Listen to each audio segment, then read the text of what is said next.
Congressional Road, no? Ito, North Caloocan. Congressional Road, North Caloocan.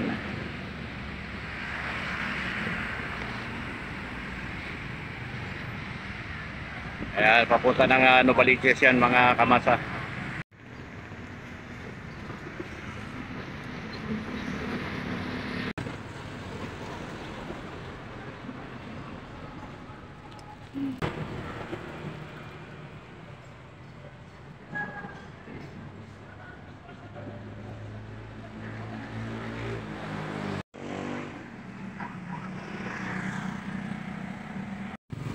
Magandang hapon mga kamasa. Dito tayo ngayon, no, sa Malapitan Road, North Caloocan.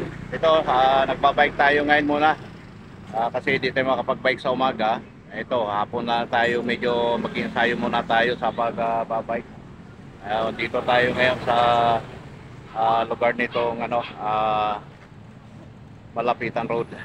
Doon tayo iikot sa may mga kamasa, sa may Caloocan Sports Complex.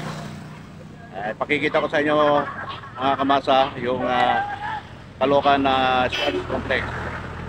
Ayan. Ayan ang ating kapaligiran.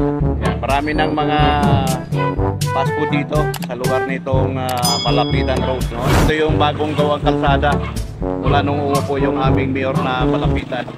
Ito yung dito mga kamasa. Okay, magandang hapon ulit sa atin mga kamasa. So, continue muna sa pagbabike ang iyong lingkod. Ayan yung ating bike mga kamasa. Ayan, yan. Ayan ang ating bike mga kamasa. Dito tayo ngayon nakatayo sa Congressional Road. Kilala sa Saranay. Ayan, Saranay. Yung pong Saranay subdivision mga kamasa. Ayan mga kamasa, yung aming Caloocan Sports Complex. Dito ito sa may along Malapitan Road. Ayan o, ayan mga kamasa. Along Malapitan Road.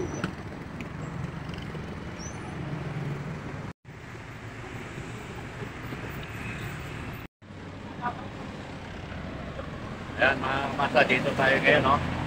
Ayan ang aming Caloocan Sports Complex. Ang oras natin ngayon ay alas 4:50 na hapon. So ngayon lang tayo muna mag-ensayo sa pagbabike mga kamasa dahil hindi tayo makapag-bike sa umaga.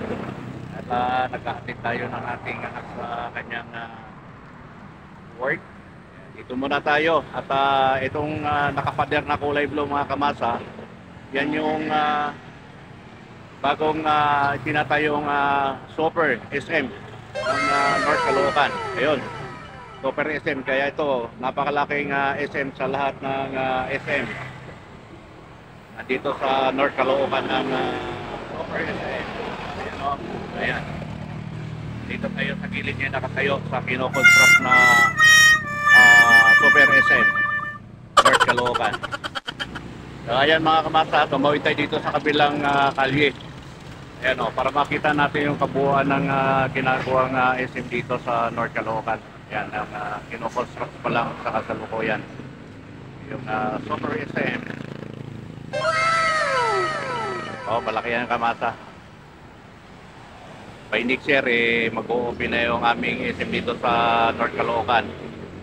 Dito to sa may tapat ng mga kamasa, tapat ng Caloocan na Sports Complex. Yun, magkatapatan sila mga kamasa. Kaya balang araw medyo magkakaroon na rin ng mga heavy traffic dito sa area na ito. Kaya sa ngayon pa lang mga kamasa, kung ating pagmasdan, marami ng mga sasakyan na dumadaan dito. May mga nanggagaling ng Novaliches, so pwede na magkaroon ng shortcut dito going to Bulacan. Ito yung choice ng daan itong Malapitan Road.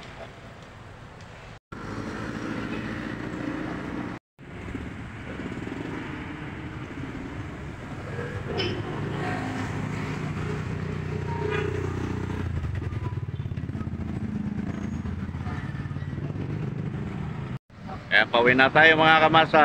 Ayan ang sunset.